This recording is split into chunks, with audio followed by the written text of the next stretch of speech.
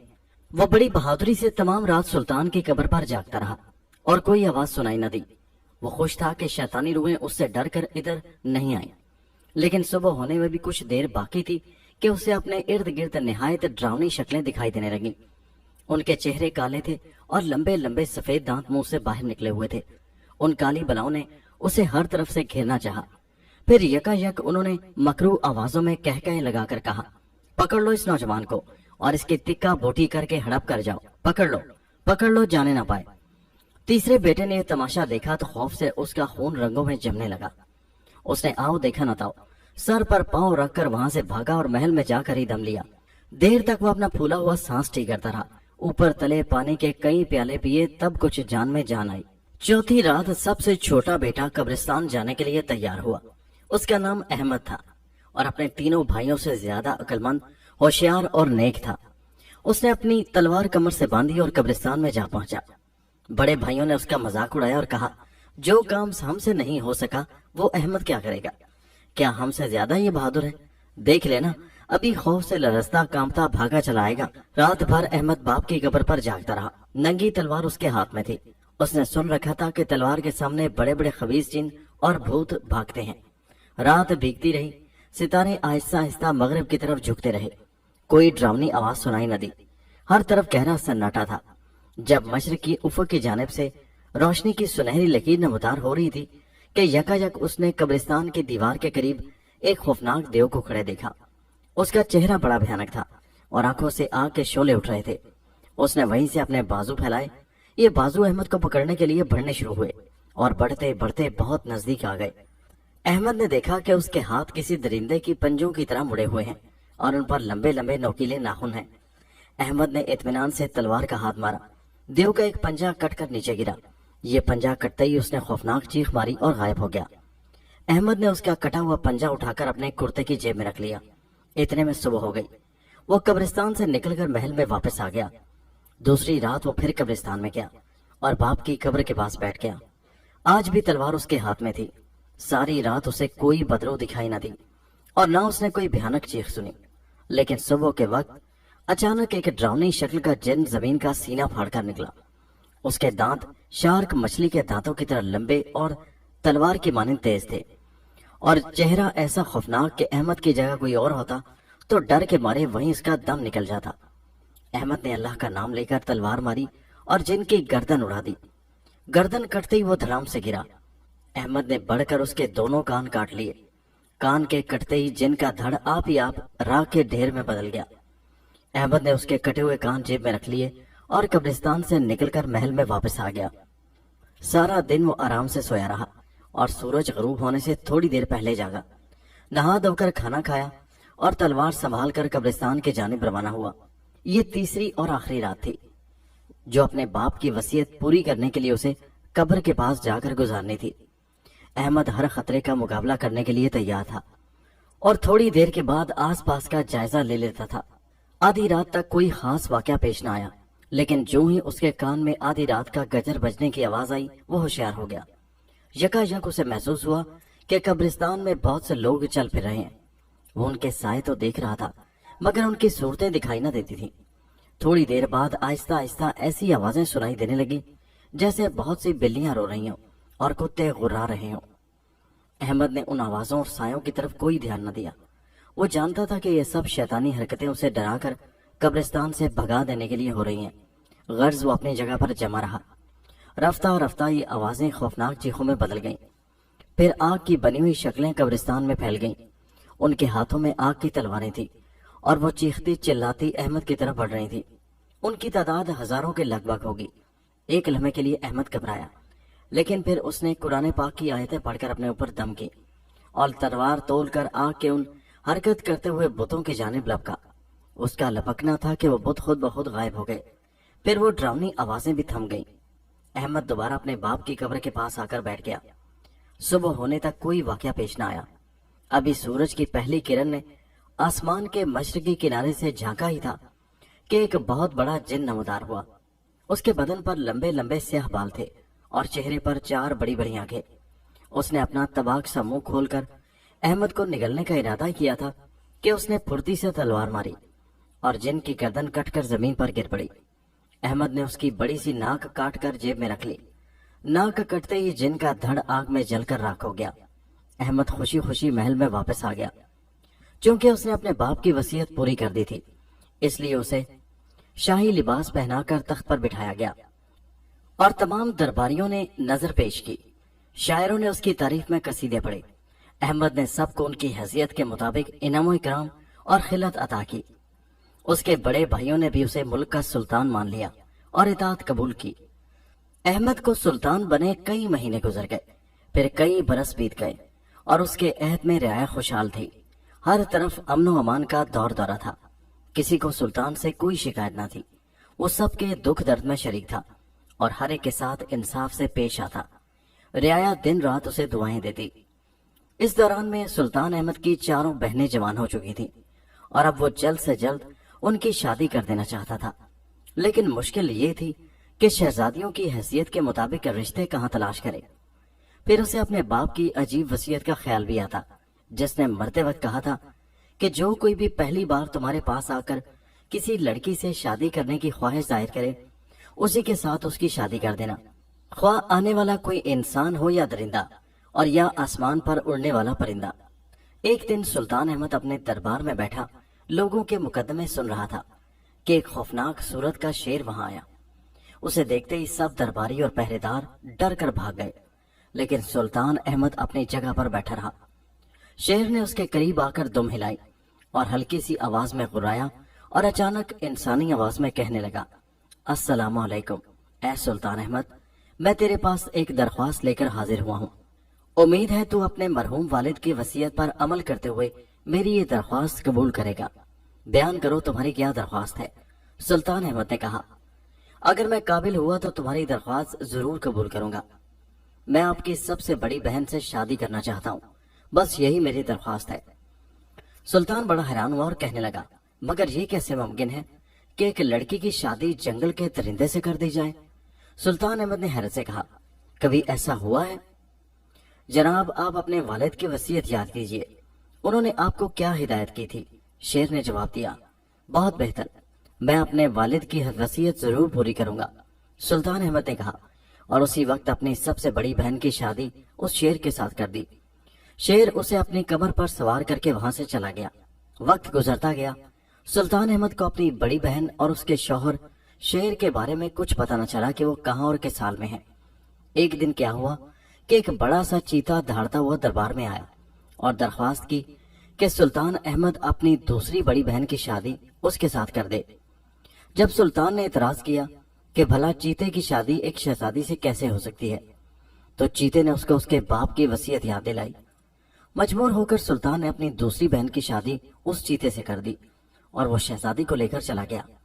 ابھی چیتے کو گئے ہوئے تھوڑی ہی دیر ہوئی تھی کہ آسمان سے ایک بہت بڑا عقاب نیچے اترا اور سلطان احمد سے کہنے لگا، میں تیری تیسری بہن سے شادی کی درخواست لے کر آیا ہوں، امید ہے کہ تو اپنے باپ کی وصیت پر عمل کرتے ہوئے اس کی شادی مجھ سے کر دے گا۔ سلطان احمد نے عقاب کی بات بھی مان لی اور تیسری بہن کی شادی اس کے ساتھ کر دی۔ عقاب شہزادی کو اپنے پنجوں میں دبا کر اڑ گیا۔ چند لمحوں بعد وہ اتنا اونچا اڑا کہ ایک ننھی منی سی چڑیا دکھائی دینے لگا۔ تیسری بہن رخصت ہونے کے بعد سلطان احمد نے سوچا، چوتھی بہن کی شادی شاید کسی انسان سے ہوگی۔ مناسب یہ ہے کہ کسی جانور یا درندے کے آنے سے پہلے ہی میں اپنی بہن کی شادی کسی اچھے آدمی سے کر دوں۔ اب زیادہ وقت ضائع کرنا ٹھیک نہیں، خدا نے چاہا تو کل ہی یہ کام سر انجام دوں گا۔ اگلے روز سلطان دربار میں آن کر تخت پر بیٹھا ہی تھا کہ ایک دیو بیش قیمت کپڑے پہنے ہوئے نمودار ہوا۔ اس کے ہاتھوں پر لمبے لمبے بال تھے، لیکن انگلیوں میں نہایت قیمتی انگوٹھیاں تھیں۔ دیو نے آتے ہی سلطان احمد سے کہا کہ وہ چوتھی شہزادی سے شادی کرنے کا خواہش مند ہے اور اس امید پر آیا ہے کہ سلطان احمد انکار نہیں کرے گا، کیونکہ اسے اپنے باپ سے کیا ہوا وعدہ پورا کرنا ہے۔ سلطان نے چوتھی بہن کی شادی دیو سے کر دی اور وہ اسے اپنے ساتھ لے کر چلا گیا۔ ان عجیب و غریب شادیوں سے پورے ملک میں رنج و غم کی لہر دوڑ گئی۔ رعایا کو 4 شہزادیوں سے بڑی محبت تھی اور کوئی شخص بھی یہ نہیں چاہتا تھا کہ ایسی خوبصورت شہزادیوں کی شادیاں شیروں، چیتوں، عقابوں اور دیووں سے کی جائیں۔ مگر لوگوں کو مرحوم سلطان کی وصیت کا بھی پورا علم تھا اور وہ جانتے تھے کہ اس کی ہر بات حکمت اور دانائی سے خالی نہیں ہوتی تھی۔ چنانچہ لوگ کچھ عرصہ رو دھو کر خاموش ہو رہے۔ کئی برس بیت گئے، شہزادیوں کی کوئی خیر خبر معلوم نہ ہوئی۔ ادھر سلطان احمد شہزادیوں کے رخصت ہونے کے بعد بہت رنجیدہ تھا۔ اس کی تنہائی دور کرنے کی خاطر وزیروں امیروں نے یہ تجویز پیش کی کہ اب سلطان کو بھی شادی کر لینی چاہیے تاکہ شہزادیوں کے جانے سے محل کی کھوئی ہوئی رونقیں واپس آ جائیں۔ سلطان نے شادی کی تجویز منظور کر لی، مگر سوال یہ تھا کہ وہ اپنے لیے ایسی بیوی کہاں تلاش کرے جو خوبصورت بھی ہو اور وفادار بھی، اور جو اپنی میٹھی میٹھی باتوں سے اس کا دل بہلایا کرے۔ سلطان کی سلطنت سے کئی 100 کوس دور پہاڑوں کی بلند چوٹیوں پر ایک عالی شان قلعہ تھا اور اس قلعے میں ایک خوبصورت شہزادی رہتی تھی۔ اس کا نام خدیجہ تھا۔ خدیجہ کے ماں باپ مر گئے تھے اور اب وہ اس قلعے میں اکیلی ہی رہتی تھی۔ سلطنت کا کام وزیر اعظم کے سپرد تھا، لیکن وہ ہر کام میں شہزادی خدیجہ سے مشورہ کیا کرتا تھا۔ شہزادی کی خوابگاہ میں اس کی مسحری کے عین سامنے والی دیوار پر ایک سنہری آئینہ لگا ہوا تھا۔ یہ آئینہ شہزادی کو اس کی خالہ نے تحفے میں دیا تھا، جو تمام ملک میں دانا عورت کے نام سے مشہور تھی۔ یہ طلسمی سنہری آئینہ بھی اسی نے بنایا تھا۔ ہر روز صبح سویرے جب شہزادی خدیجہ کی آنکھ کھلتی تو وہ اس آئینے کے سامنے کھڑی ہو کر کہتی، اے سنہری آئینے، بتا مجھ سے شادی کون کرے گا؟ اور سنہری آئینے میں سے ہمیشہ یہی آواز آتی، اے شہزادی، تو ایک بہادر اور خوبصورت نوجوان سلطان کی بیوی بنے گی۔ آئینے کی یہ بات سن کر شہزادی ٹھنڈی آہ بھر کر کہتی، نہ جانے اس وقت وہ سلطان کہاں ہوگا اور کیا کر رہا ہوگا، اور نہ معلوم کب میری اس سے ملاقات ہوگی۔ ایک دن جب آئینے نے حسب معمول یہی جواب اسے دیا تو شہزادی نے اپنی بوڑھی دایا کو طلب کیا۔ یہ وہ عورت تھی جس نے خدیجہ کو بچپن میں اپنا دودھ پلایا تھا اور شہزادی اس کی بڑی عزت کرتی تھی۔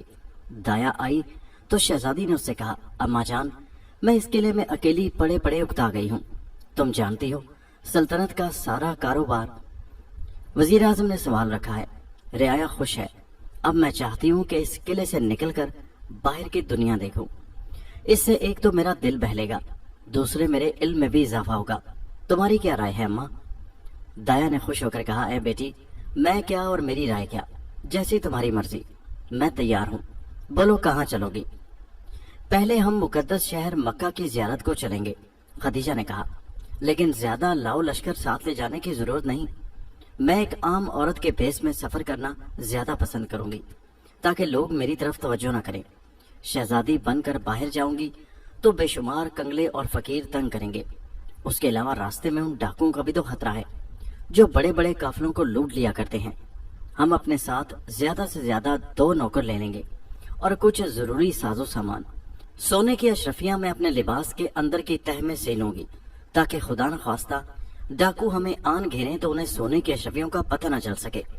غرض شہزادی خدیجہ اپنے قلعے سے نکلی اور مکہ کے سفر پر روانہ ہو گئی۔ اسے دیکھ کر کوئی یہ نہ کہہ سکتا تھا کہ وہ کوئی شہزادی ہے، اور اس کے سیدھے سادے لباس میں بہت سی سونے کی اشرفیاں سلی ہوئی ہیں۔ ادھر تو شہزادی کا چھوٹا سا قافلہ قلعے سے نکل کر مکہ جانے والی راہ پر آیا، ادھر یکا یک سلطان احمد کا دربار میں بیٹھے بیٹھے جی گھبرانے لگا۔ اس نے سوچا کہیں سیر و سیاحت کے لیے چلنا چاہیے، بہت دن ہو گئے، محل سے باہر نکلنے کا موقع ہی نہیں ملا۔ چنانچہ اس نے اپنے ایک رازدار وزیر کو ساتھ لیا اور وہ گھوڑوں پر سوار ہو کر محل سے باہر نکلے۔ اتفاق سے سلطان اور اس کا وزیر اسی راستے پر آ گئے جہاں سے شہزادی خدیجہ کا چھوٹا سا قافلہ گزر رہا تھا۔ شہزادی کے نوکروں نے سلطان کو بتایا کہ ہم کعبے کی زیارت کے لیے جا رہے ہیں۔ یہ سن کر سلطان بہت خوش ہوا۔ اس نے وزیر سے کہا، کیوں نہ ہم بھی مکہ معظمہ کی زیارت کو چلیں اور اس قافلے میں شامل ہو جائیں۔ سننا ہے راستے میں ڈاکو لٹیرے ہوتے رہتے ہیں، ایسا نہ ہو ان بیچاری عورتوں کو تنگ کریں۔ اگر ایسا ہوا تو ہم ان کی حفاظت کر سکیں گے۔ وزیر نے جواب دیا کہ یہ خیال تو بہت اچھا ہے، ہمیں ان عورتوں کی حفاظت کرنی چاہیے۔ غرض یہ دونوں بھی اس قافلے میں شامل ہو گئے اور اپنے آپ کو تاجر ظاہر کیا۔ انہوں نے شہزادی خدیجہ کو بتایا کہ وہ اکثر مکہ مدینے کا سفر کرتے رہتے ہیں اور ان راستوں سے اچھی طرح واقف ہیں۔